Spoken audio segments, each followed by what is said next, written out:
Study classes में आपका स्वागत है। जैसा कि हमने कल आरएस के बारे में कुछ नॉर्मल सामान्य जानकारी हमने हासिल की थी, अब हम आज से रेगुलर क्लासेस स्टार्ट करेंगे जो हमारे आगे के लिए स्टडी के अंदर बहुत ज़्यादा हेल्पफुल भी होगी। आज से हमारी ये जो क्लास जो रहेगी वो रहेगी ज्योग्राफी, राजस्थान ज्योग्राफी के बारे में हम अध्ययन करेंगे। आरएस से रिलेटेड कौन कौन से टॉपिक इसमें हैं, कितना हमें सिलेबस कवर करना है, जितना अभी आरएस के लिए 2-3 महीने के जितना टाइम है उस टाइम हम इजीली आरएस के जितने भी ज्योग्राफी से रिलेटेड टॉपिक है उनकी पूरी डिटेल से आपको एक एक चीज़ बारीकी से समझनी चाहिए।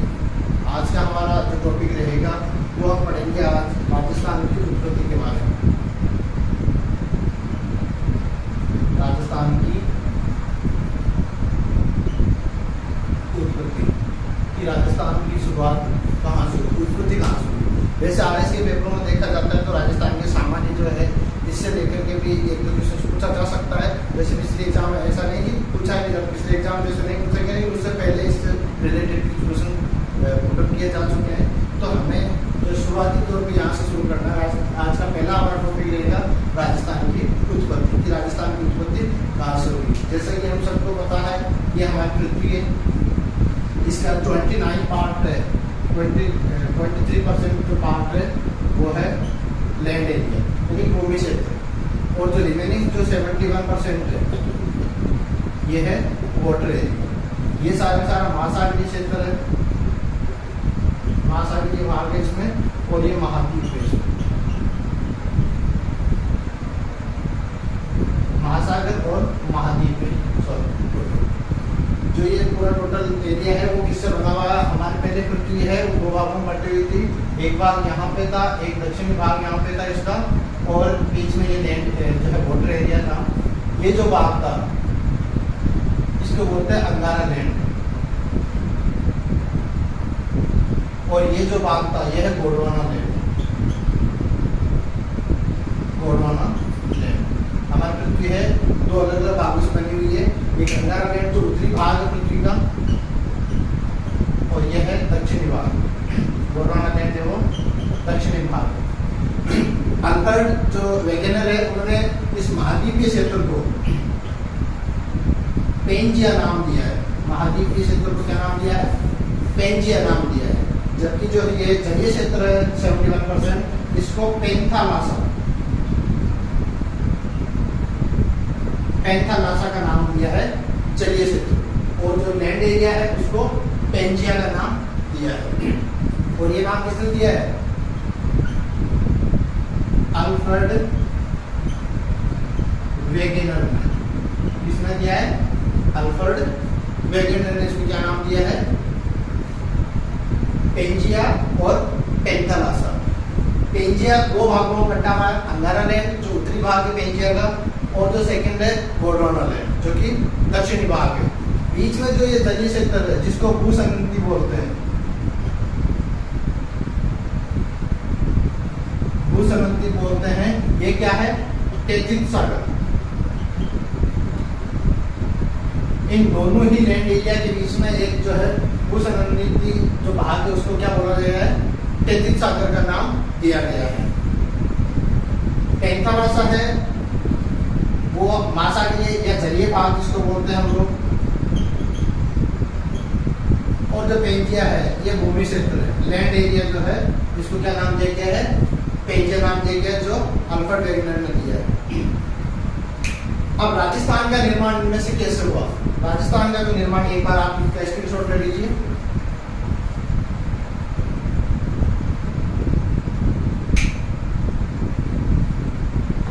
अब हम देखेंगे राजस्थान का निर्माण,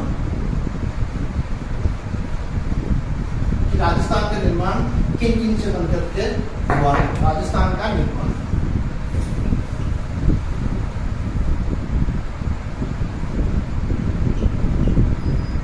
राजस्थान के निर्माण की बात करें तो राजस्थान का निर्माण हुआ जीटी से। जीटी मतलब गोंडवाना लैंड और टी मतलब तेजित सागर। इन दोनों से मिलकर के और किसका निर्माण हुआ है, राजस्थान का निर्माण हुआ है। जब हम अल्फाबेट पढ़ते हैं इंग्लिश के अंदर तो आपको पता है पहले जी आता है, इसका मतलब कि राजस्थान के जो पहले बने हुए भौगोलिक प्रदेश है वो किससे बनेंगे, गोंडवाना लैंड से। कौन कौन से, ये दो भाग इसके बने हुए हैं, दो भौतिक प्रदेश से बने हुए, एक तो अरावली क्षेत्र, अरावली पर्वतीय क्षेत्र, और दूसरा है हाड़ौती का पठार। ये दोनों ही किससे बने हुए हैं, गोंडवाना लैंड से। और गोंडवाना लैंड से बनने होने की वजह से ये प्राचीनतम प्रदेश है, प्राचीनतम क्षेत्र दोनों। राजस्थान के निर्माण के सबसे प्राचीनतम क्षेत्र कौन से हैं, अरावली पर्वतीय क्षेत्र और हाड़ौती का पठार का जो क्षेत्र है, ये दोनों ही प्राचीनतम क्षेत्र है। और नवीनतम की बात करें जो कि किससे बने हैं, तैतीस सागर से। ये भी दो भागों में बना है इसका, एक तो बना हुआ है पूर्वी मैदान और मरुस्थलीय क्षेत्र। मैं यहाँ लिख देता हूँ इसको। तो मरुस्थलीय क्षेत्र और पूर्वी मैदान जो है वो दोनों ही किन से बने हुए हैं, तैतीस सागर से। और ये नवीनतम है, नवीनतम क्षेत्र की अगर नवीनतम भाग की बात करें तो दोनों मरुस्थलीय प्रदेश और पूर्वी मैदान है, ये दोनों 33 सागर के भाग है। जो यहाँ पे गोंडवाना लैंड यानी देखो कठोर चीज से बने हुए। कठोर चीज से मतलब है कि पर्वतीय क्षेत्र। अगर आपको पर्वतीय वैसे देखा जाए तो अरावली जो क्षेत्र है वो भारत का सबसे वलित श्रृंखला के अंदर सबसे प्राचीनतम क्षेत्र माना जाता है। सबसे प्राचीन श्रृंखला मानी जाती है वलित श्रृंखला के अंदर अरावली की। सबसे नवीनतम अगर आप बात करोगे तो वो कौन सा रहेगा, पूर्वी मैदान, जिसका वर्तमान में भी निर्माण जारी है। क्योंकि आपको पता है पूर्वी मैदान में बहुत सारी नदियां बहती है और जहाँ नदियां बहेगी जाहिर सी बात है कि वहां पर निर्माण बनता रहेगा। नदियों के साथ जैसे जैसे नदियां चलती रहेगी तो मैदान का निर्माण भी होता रहता है। तो इसकी कंटिन्यूटी अभी भी है। लेकिन अरावली क्षेत्र की हम बात करें तो अब इसका विकास जो है रुक चुका है। अरावली जितनी अपनी अंतिम स्टेज तक जितना इसको विकास करना था वहां तक विकास के अंतिम चरण के लिए जा चुकी है। तो राजस्थान के 4 भौतिक प्रदेश जो है, अरावली क्षेत्र, हाड़ौती का पठार जो दक्षिणी भाग है, मरुस्थलीय क्षेत्र और पूर्वी मैदान, ये चारों ही। मरुस्थलीय क्षेत्र और पूर्वी मैदान दोनों 33 सागर के भाग है, जबकि गोंडवाना लैंड और अरावली क्षेत्र और हाड़ौती का पठार है वो गोंडवाना लैंड के भाग है।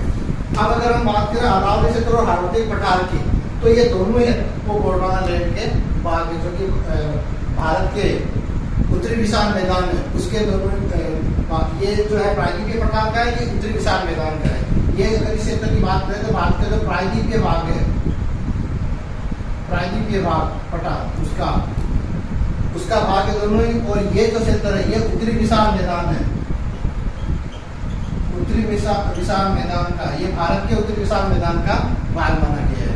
अब हम पढ़ेंगे, ये है राजस्थान का निर्माण। आप एक बार स्क्रीनशॉट ले लीजिए इसका।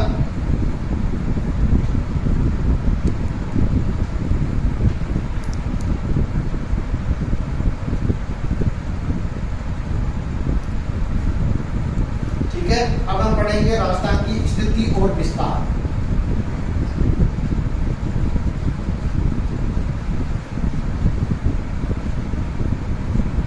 अब हम पढ़ेंगे राजस्थान की स्थिति और विस्तार के बारे में।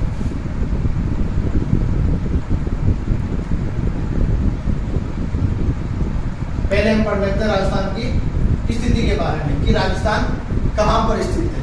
अगर पूरे हम पृथ्वी की बात करें तो यह हमारी पृथ्वी है। इसको अगर 0 डिग्री अक्षांश रेखा से 2 भागों में डिवाइड करते हैं तो 2 भागों में ये हो जाएगा उत्तरी गोलार्ध और ये हो जाएगा दक्षिणी गोलार्ध। अगर राजस्थान की बात करें तो राजस्थान यहाँ पर स्थित है, यानी कि अगर अक्षांशीय आधार पर देखें तो ये कौन से ग्लोब के उत्तरी भाग में स्थित है। और दूसरा अगर हम इस गोलार्ध की बात करें, यहाँ से इसको देशांतर 0 डिग्री देशांतर के आधार पर बांटे तो ये हो गया पूर्वी भाग और ये हो गया पश्चिमी भाग।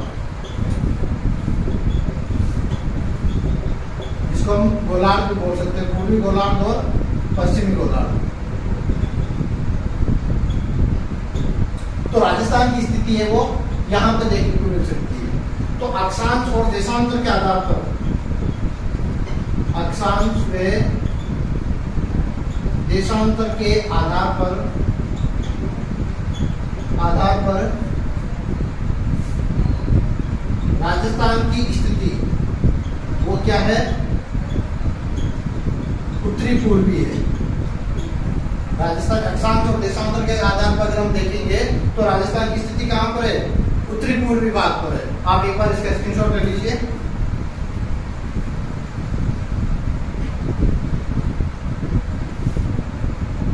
ठीक है,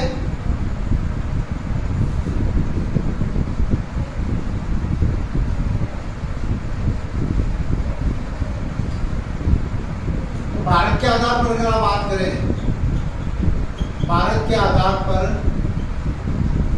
राजस्थान की स्थिति वो है उत्तरी पश्चिमी। तो भारत के आधार पर आप देखोगे तो राजस्थान की स्थिति कहां पर है, उत्तरी पश्चिमी भाग के अंदर स्थित है।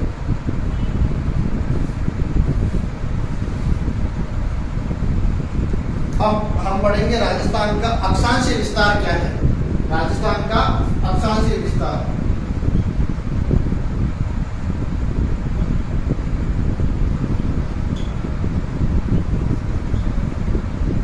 राजस्थान का अक्षांशीय विस्तार। अगर आप राजस्थान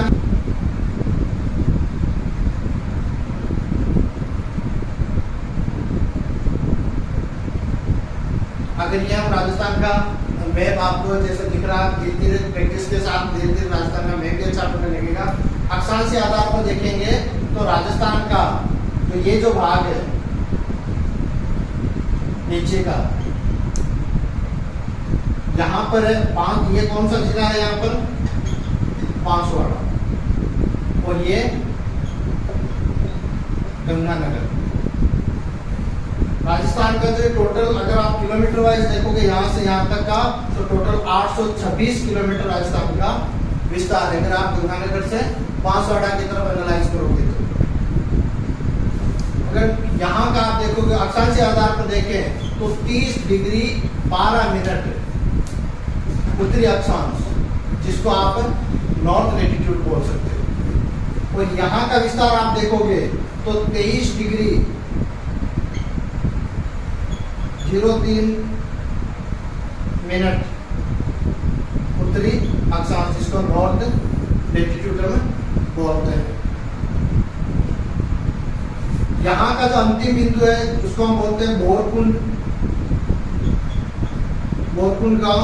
और यहाँ का जो है ये है गंगानगर का कोणा गांव।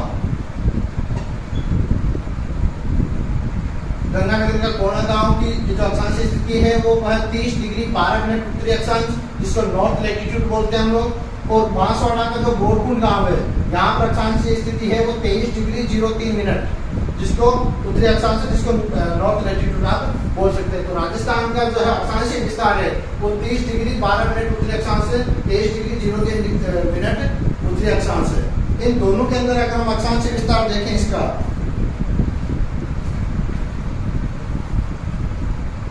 राजस्थान का अक्षांशीय विस्तार आप देखोगे तो लिख सकते हो आप, राजस्थान का अक्षांशीय विस्तार कितना है, 60 डिग्री 9 मिनट उत्तरी अक्षांश। आप एक बार स्क्रीनशॉट ले लीजिए इसका।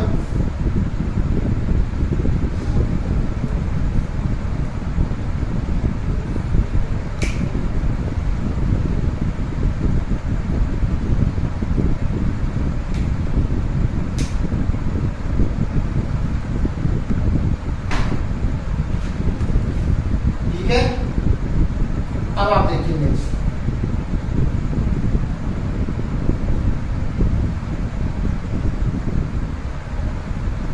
अब ये जो क्षेत्र राजस्थान के, अब जो 23 डिग्री 30 मिनट या जिसको आप 23 डिग्री 1/2 मिनट बोल सकते हो उत्तरी अक्षांश रेखा, जिसका दूसरा नाम क्या है, करक रेखा, जो कि राजस्थान की किस भाग से गुजरती है, इस भाग से होकर के गुजरती है। इस भाग को होकर के गुजरने का मतलब यहाँ पर कौन सा जिला है, बांसवाड़ा। और यहाँ पे जो छोटा सा यहाँ पे बाउंड्री बनेगी वो किसकी बनेगी, डूंगरपुर की। तो राजस्थान के 2 जिलों से होकर के और कौन सी रेखा निकलती है, 23 डिग्री 30 मिनट उत्तरी अक्षांश रेखा, जिसका क्या नाम है, जिसका आप दूसरा नाम क्या देंगे, कर्क रेखा। कर्क रेखा राजस्थान के 2 जिलों से, इसकी जो कुल लंबाई है कर्क रेखा राजस्थान वो है 26 किलोमीटर। राजस्थान में ये रेखा कितने किलोमीटर से निकलती है, 26 किलोमीटर से ये रेखा गुजरती है। अब जो है यहाँ पर आपने देखा होगा 21 जून को सूर्य की किरणें जिस पे होती है, कर्क रेखा पे, और फिर ये धीरे धीरे जो है रेखा की जो लाइन है वो वापस किसकी तरफ, दक्षिणी भाग की तरफ वापस बढ़ना शुरू कर देती है। तो 21 जून को सीधी किरणें पड़ने की वजह से इस दिन क्या मनाया जाता है, कर्क संक्रांति, कर्क संक्रांति मनाई जाती है। और हमारे यहाँ पर 2015 से 21 जून को क्या मनाया जा रहा है, योग दिवस के रूप में मनाया जाता है। और ये दिन उत्तरी गोलार्ध का सबसे बड़ा दिन होता है। 21 जून है वो उत्तरी गोलार्ध का क्या है, सबसे बड़ा दिन, सबसे बड़ा दिन होता है उत्तरी गोलार्ध का, जिसके अंदर लगभग 13 घंटे और 27 मिनट का टाइम होता है। 13 घंटे और 27 मिनट का दिन होता है, इसलिए उत्तरी गोलार्ध का ये सबसे बड़ा दिन माना जाता है। एक बार इसका स्क्रीनशॉट कर लीजिए आप।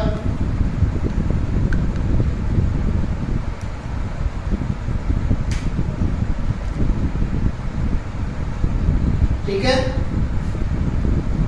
यह है राजस्थान का अक्षांशीय विस्तार। अब हम पढ़ेंगे राजस्थान का देशांतरीय विस्तार।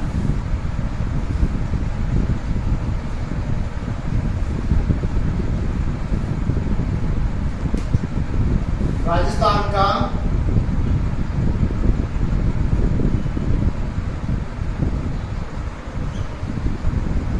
देशांतरीय विस्तार।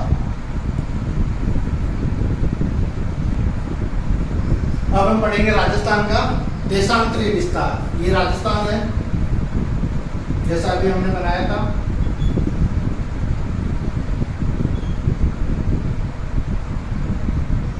ये राजस्थान है। राजस्थान का देशांतरीय विस्तार देखेंगे तो यहाँ की लाइन से देखेंगे राजस्थान का देशांतरीय विस्तार।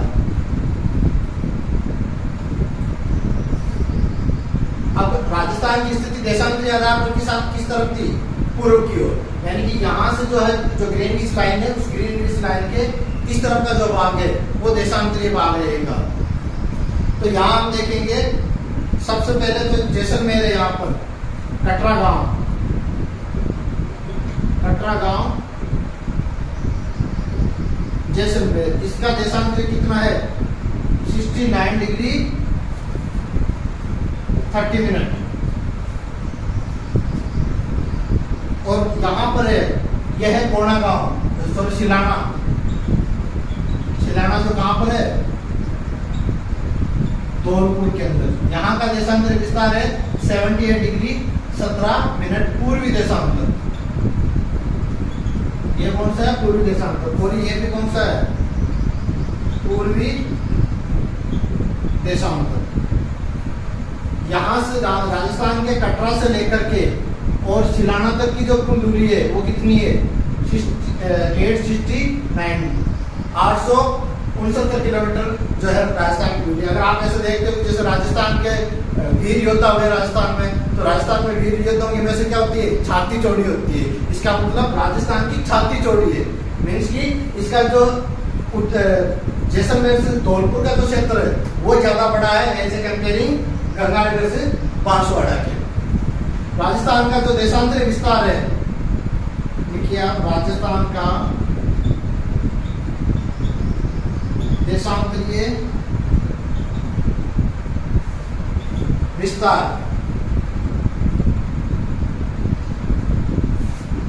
8 डिग्री 47 मिनट पूर्वी देशांतर है। अब राजस्थान के अक्षांश और देशांतरीय विस्तार में अंतर कितना है, किलोमीटर के आधार पर अगर आप गणना करोगे तो राजस्थान का जो अक्षांश देशांतर है वो 869 है, अक्षांश कितना है 826। तो कितना किलोमीटर का डिफरेंट हो गया? 3 और 4, 43 किलोमीटर का। यानी कि एक 0 डिग्री अक्षांश से ज्यादा है या कम है? अगर आप अक्षांश की बात करते हैं, अक्षांश हमेशा क्या दिखाएगा आपको? दूरी। अक्षांश किसके लिए काम आती है? दूरी के लिए। और देशांतरता किसमें काम में लेते हैं हम लोग? समय के लिए। समय और तिथि के लिए हम किसका यूज करते हैं? देशांतर का। लेकिन अक्षांशीय आधार पर आपको पूछ लिया जाए तब आपको बताना है कि राजस्थान का जो अक्षांशीय और देशांतरीय जो गैप है वो 1 डिग्री से कम है, 1 डिग्री से कम। ठीक है, 1 डिग्री अक्षांश बराबर 111 किलोमीटर। ठीक है, तो यहाँ पर जो किलोमीटर है आपको कितना है? 43 किलोमीटर। इसका मीन्स है कि राजस्थान का अक्षांशीय देशांतर विस्तार है वो 1 डिग्री अक्षांश से भी कम है। आप एक बार इसका स्क्रीनशॉट ले लीजिए।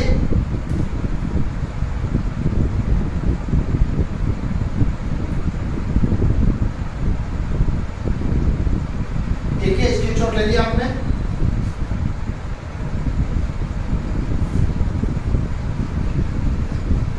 अब राजस्थान के अगर समय की बात करें, जैसलमेर से धौलपुर की, यानी पश्चिमी भाग जैसलमेर है, जैसलमेर से अगर हम धौलपुर की बात करें, यहाँ तक कुल कितने समय का गैप है? तो आपको पता होगा लगभग 4 डिग्री। राजस्थान का उत्तरी और दक्षिण देशांतरी विस्तार का लगभग कितना गैप है? यहाँ पर 8 डिग्री और 47 मिनट का।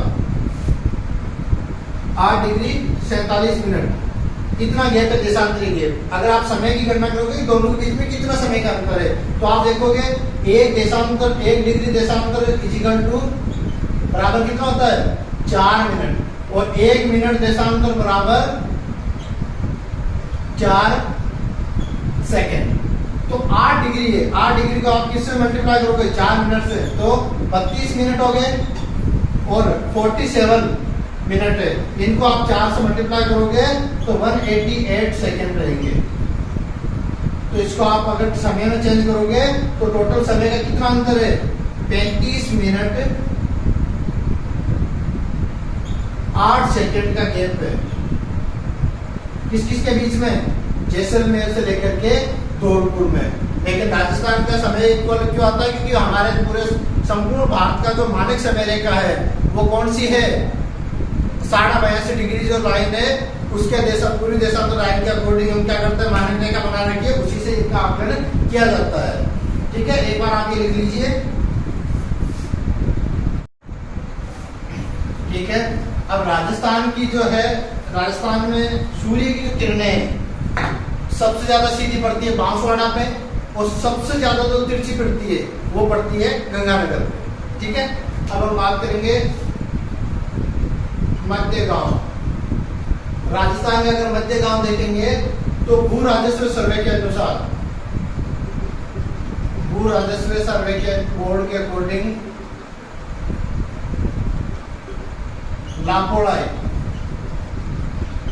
लापोड़ाई गांव है, ये जो नागौर में है, ये भू राजस्व बोर्ड के अकॉर्डिंग मध्य गांव है। लेकिन अगर सैटेलाइट सर्वे की बात करें, सैटेलाइट सर्वे के अकॉर्डिंग बात करें तो बगराना, ये भी कौन से जिले में है? नागौर के अंदर।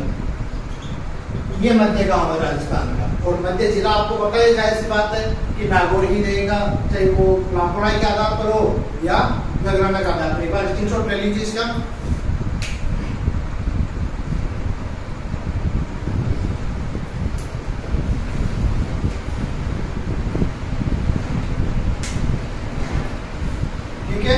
अब हम बात करते हैं राजस्थान का क्षेत्रफल।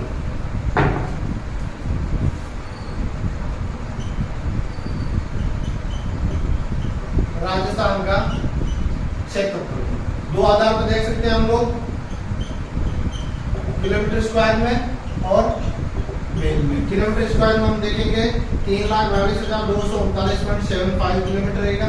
ठीक है, और मेल के अंदर देखेंगे 1,32,140 जो है मेल रहेगा। राजस्थान का जो पूरे भारत का 10.41% है, ये भारत के कुल क्षेत्रफल का भाग, कुल क्षेत्रफल का भाग कितना है? 10.41%। ये क्षेत्रफल के आधार पर देखा जाता है तो भारत का सबसे बड़ा राज्य है। ठीक है, ये क्षेत्रफल राजस्थान का कब बना था? 1 नवंबर 1956 को जब राजस्थान पूर्ण रूप से बन करके तैयार हो गया था, तब राजस्थान का क्षेत्रफल कितना था? 3,42,239.75 किलोमीटर। ये राजस्थान का क्षेत्रफल था। कब बना ये? 1 नवंबर 1956 के बाद। उसके बाद न राजस्थान में कोई दूसरी जो क्षेत्र राजस्थान में मिला है, न राजस्थान का कोई क्षेत्र बाहरी राज्य में गया है। और भारत का सबसे बड़ा राज्य बनने का जो इसको गौरव मिला, वो कब मिला?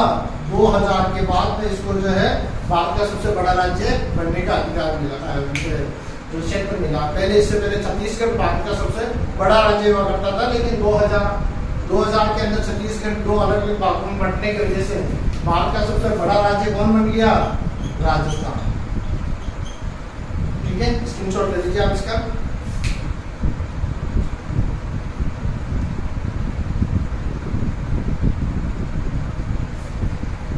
अब हम देखते हैं जिले वाइज। और राजस्थान के अगर जिले का देखें, जिले क्षेत्रफल के आधार पर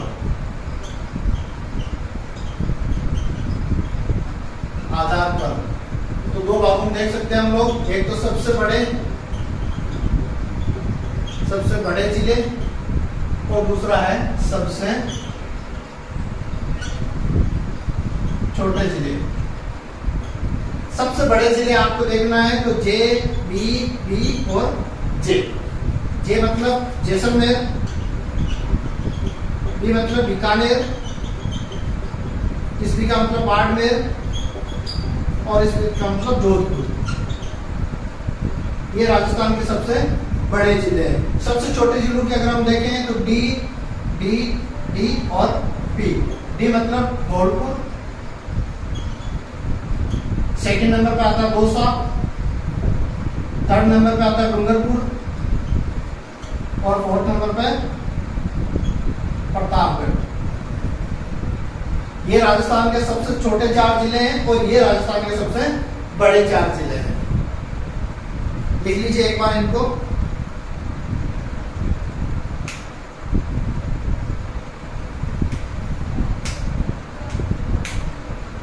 नेक्स्ट हम देखते हैं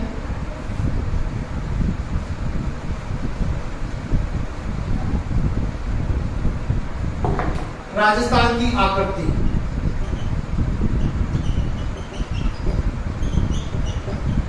राजस्थान की आकृति कैसी है? विषम चतुर्भुज या पतंगाकार। राजस्थान की आकृति कैसी है? विषम चतुर्भुज या पतंगाकार की राजस्थान का। अगर आप राजस्थान का मैप देखोगे तो उस मैप को आपको ये सब देखने को मिलेगा। राजस्थान की जो स्थिति है वो कैसी है? विषम चतुर्भुज या पतंगाकार आकार की आपको ये देखने को मिलेगी। लिख लीजिए आप एक बार इसको भी। नेक्स्ट है, अगला टॉपिक है राजस्थान की स्थलीय सीमा। राजस्थान की स्थलीय सीमा। राजस्थान की स्थलीय सीमा की अगर हम बात करेंगे तो दोनों राजस्थान की दोनों सीमा लगती है। अंतर्राष्ट्रीय सीमा भी लगती है इससे और अंतरराज्यीय सीमा भी लगती है। अगर राजस्थान की टोटल राज्य सीमा की अगर हम बात करते हैं तो वो है 5,920 किलोमीटर। अब अंतर्राष्ट्रीय ये 2 भागों में बटी हुई है। एक अंतर्राष्ट्रीय है और एक है अंतरराज्यीय सीमा। अंतर्राष्ट्रीय सीमा राजस्थान की कितनी है? 1070 किलोमीटर। जो किस किस की है? गंगानगर किन किन जिलों में है? गंगानगर, बीकानेर, जैसलमेर और बाड़मेर। और ये सीमा किससे लगती है अंतर्राष्ट्रीय सीमा? पाकिस्तान से। भारत की अंतर्राष्ट्रीय सीमा किससे लगती है? राजस्थान की अंतर्राष्ट्रीय सीमा किससे लगती है? इस तरफ पाकिस्तान से लगती है। और राज्य सीमा की अगर हम बात करें तो यह है 4850 किलोमीटर, जो कि ये किस किस से लगती है? अंतर्राज्यीय सीमा पंजाब, हरियाणा, उत्तर प्रदेश, मध्य प्रदेश और गुजरात। इन राज्यों से राजस्थान की अंतर्राज्यीय सीमा लगती है, जो कि कितनी है? 4850 किलोमीटर। अब देखो अंतर्राष्ट्रीय सीमा कहां से कहां तक है? हिंदमल कोर्ट, जो कहां पर है? गंगानगर के, वहां से शुरू होती है और बाकासर या सहागढ़, बाड़मेर में जाकर के ये खत्म होती है। एक बार आप स्क्रीनशॉट ले लीजिए इसका।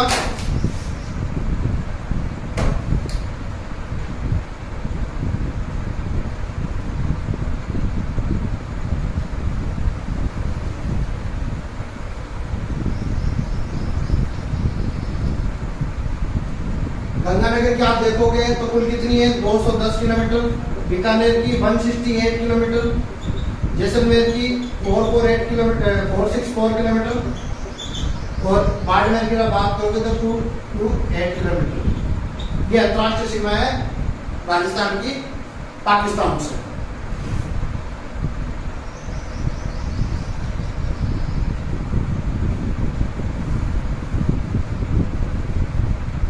नेक्स्ट है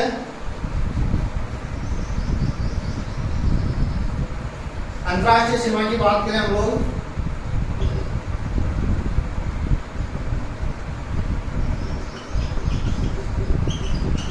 जो पाकिस्तान से लगती है, तो पाकिस्तान के कौन से दो जो प्रदेश है, प्रांत है, जो राजस्थान से लगते हैं? एक तो पंजाब प्रांत है और एक सिंध प्रांत है। ये दो प्रांतों की जो है सीमाएं है किससे लगती है? हमारे राजस्थान से लगती है, पंजाब प्रांत की और सिंध प्रांत की। अब हमारे यहाँ पर जो सीमा से, अंतर्राष्ट्रीय सीमा से, सीमा पर सबसे नजदीक जिला मुख्यालय वो कौन सा है? गंगानगर। और अंतर्राष्ट्रीय सीमा पर सबसे दूर जिला मुख्यालय जो है वो कौन सा है? बीकानेर। ये तो सीमा पर, ये ध्यान रखना, ये जो चीज है सीमा पर, और अगर ये लिखा जाता है अंतर्राष्ट्रीय सीमा से सबसे दूर जिला मुख्यालय, तो कौन सा होगा? राजस्थान का सबसे पूर्वी भाग, ये वाला जो क्या होगा? धौलपुर। ये जरूर ध्यान रखें, सीमा पर और सीमा से, ये इंपॉर्टेंट चीज है आपको ध्यान रखने की। ध्यान दीजिए एक बार इसको।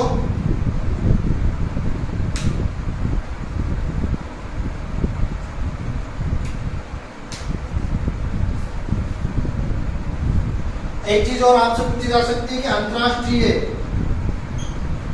सीमा पर सबसे छोटा जिला पूछा जा सकता है, वो कौन सा है? गंगानगर। अंतर्राष्ट्रीय सीमा पर, न कि राजस्थान का छोटा जिला, ये पूछा जा सकता है आपको, राजस्थान का अंतर्राष्ट्रीय सीमा पर सबसे छोटा जिला कौन सा है? तो वह जिला कौन सा होगा? गंगानगर। लिख लीजिए।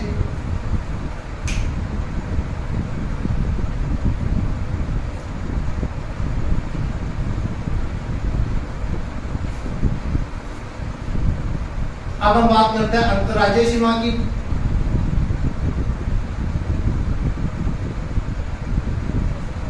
अंतर्राज्यीय सीमा किसकी से लगती है?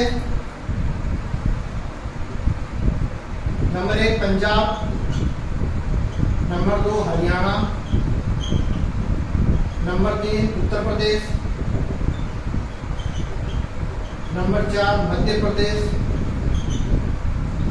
नंबर 5 गुजरात। इन से हमारी सीमा लगती है। सबसे कम अंतर्राज्यीय सीमा किससे लगती है?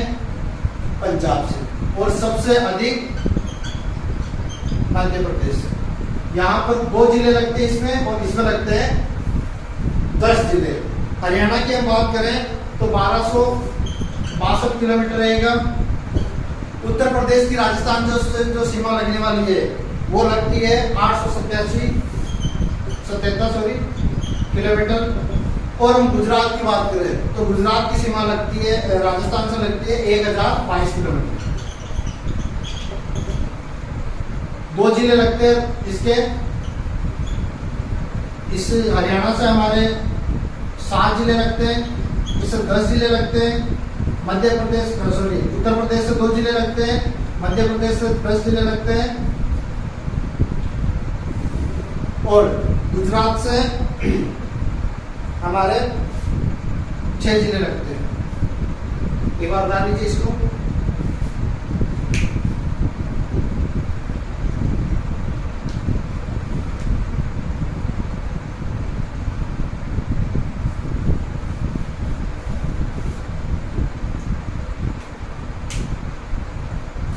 ठीक है, अब नेक्स्ट देखिए, राजस्थान के 4 जिले हैं जो कौन सी सीमा बनाते हैं? अंतरराष्ट्रीय सीमा।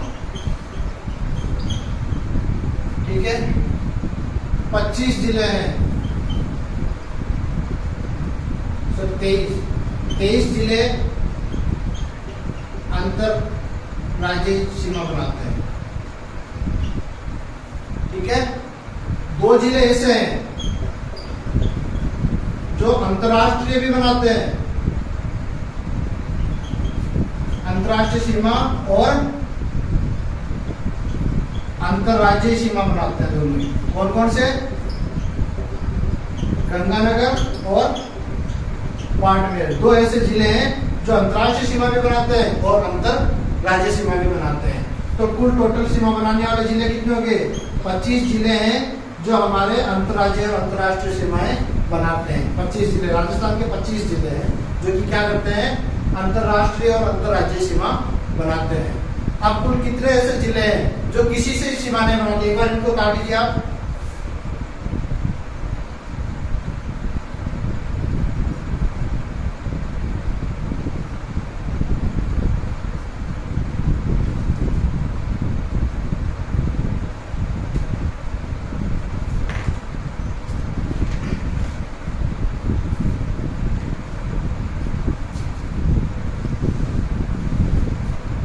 ठीक है, 8 जिले ऐसे हैं जो कि किसी भी राज्य से या किसी भी राष्ट्र से किसी भी तरह की कोई भी सीमा नहीं बनाते हैं। अब हम बात करते हैं चित्तौड़गढ़, दूसरा है अजमेर। ये ऐसे 2 जिले हैं जो कि खंडित जिले हैं। खंडित जिले का मतलब है ये 2 बार सीमा बनाते हैं।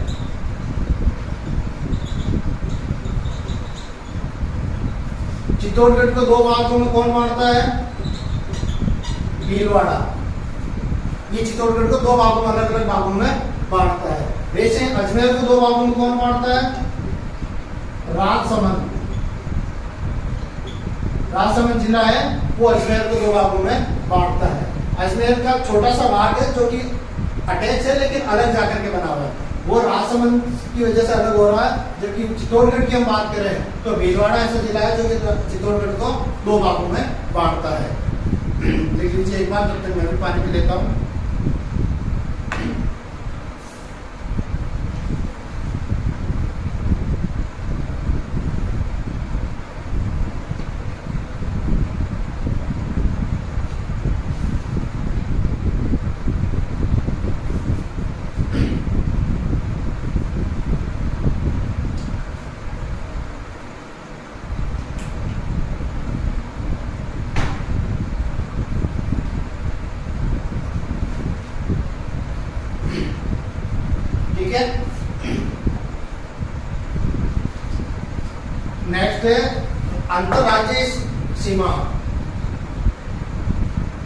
अंतर्राज्यीय सीमा सबसे जो है अधिक कौन बनाता है?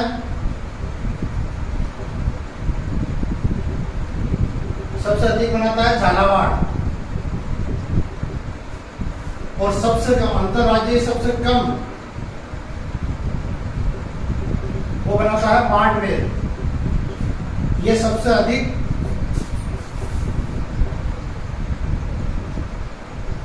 और ये सबसे कम। अंतर्राज्यीय सीमा सबसे कम बनाता है बाड़मेर और सबसे अधिक बनाता है झालावाड़। ठीक है। नेक्स्ट है अपने कि ऐसा कौन सा जिला है जिसका जिला मुख्यालय उसके नाम से नहीं है? तो एकमात्र ऐसा है राजसमंद। राजसमंद जिले का जिला मुख्यालय उसका नाम है राजनगर। राजसमंद जिला मुख्यालय का नाम क्या है? राजनगर। एकमात्र ऐसा जिला है जिसका जिला मुख्यालय उसके नाम से नहीं है। तो आज हमने देखा क्या क्या पढ़ा हम लोगों ने? राजस्थान की उत्पत्ति, राजस्थान का स्थिति, राजस्थान का विस्तार की स्थिति में हमने अक्षांशीय क्षेत्र देखा, हमने देशांतरीय विस्तार भी देखा इसका। इसके अलावा राजस्थान का जो विस्तार हो रखा है कि किसकी सीमा किससे ज्यादा मिल रही है, कौन सा जिला किससे मिल रहा है, किसकी सीमा जो है अंतर्राष्ट्रीय है, किसकी मिल गई है। उम्मीद करता हूँ कि आपको ये वीडियो देख करके अच्छा लगा होगा। आपको और भी कोई इसमें चेंजेस करने हैं तो कमेंट करके और बताएं और ज़्यादा से ज़्यादा इसको शेयर करें, ताकि जो दूरस्थ जगहों पर बैठे हैं जो कि पे करके नहीं पढ़ पा रहे क्लासें, उनके लिए बिल्कुल फ्री ऑफ कॉस्ट और बिल्कुल सटीक क्लासें आपको यहाँ पर प्रोवाइड करवाई जाएगी। ठीक है, ओके, धन्यवाद।